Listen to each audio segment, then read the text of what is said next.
अर्जुन सिंह की मांग, अशोक स्तंभ के सम्मान के लिए काम करे पुलिस। देश के प्रधानमंत्री को भी अशोक स्तंभ व्यवहार की अनुमति नहीं है। सिर्फ सेना व पुलिस को अशोक स्तंभ मिलता है। राज्य की पुलिस अशोक स्तंभ के सम्मान को कलंकित की है। बैरकपुर जिला सांगठनिक भाजपा के नोआपाड़ा थाना घेराव कर्मसूची में पहुंचे बैरकपुर के भूतपूर्व सांसद अर्जुन सिंह ने यह बात कही। ভারতবর্ষের সংবিধানে শপথ নিয়ে আপনারা চাকরি করেন। ভারতবর্ষে আইনে সংবিধানে প্রধানমন্ত্রীকেও অশোক স্তম্ভ নেওয়ার অধিকার নেই। আমাদের দেশে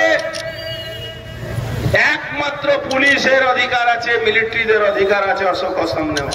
সেই অশোক স্তম্ভকে আপনারা কলঙ্কিত করছেন। আপনারা কি ভাবছেন? আরে বুদ্ধবাবু নিয়ে এসেছিলেন মমতা ব্যানার্জিকে, আর বুদ্ধবাবু যেদিন থেকে মরে ওই এনআরএসে শেষ হয়ে গেছেন, বডিতে চলে গেছে, সেই দিন থেকে মমতা ব্যানার্জি যাওয়ার পথ খুলে গেছে। আপনারা দেখুন।